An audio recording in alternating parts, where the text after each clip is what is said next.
Физкульт, привет, Якутск, и мы снова в эфире. Это канал Физкульт Якутск, и мы рассказываем о физкультуре школы города.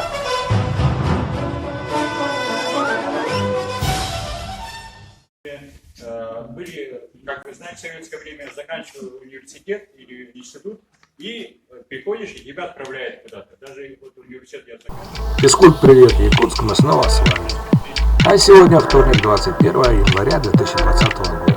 И сегодня состоялся семинар городского методического объединения учителей физической культуры в школе номер 21 города Якутска. Учителя стали участниками открытия зала фехтования и мастер-класса по этому виду спорта. С приветственным словом выступил директор школы номер 21 Ермолаев Сергей Артемович.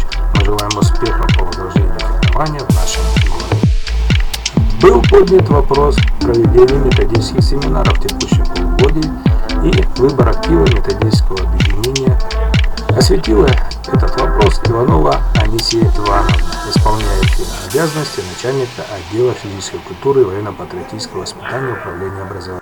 Роза Николаевна Заусаева провела анализ итогов теоретического тура муниципального этапа Всероссийской олимпиады школьников по физической культуре.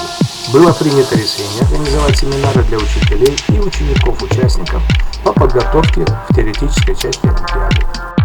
Для активизации деятельности методической помощи в работе учителей физической культуры выбран актив по направлению физкультурной, спортивной и методической работы. Желаем всем творческих успехов в работе и идем на наших мероприятиях.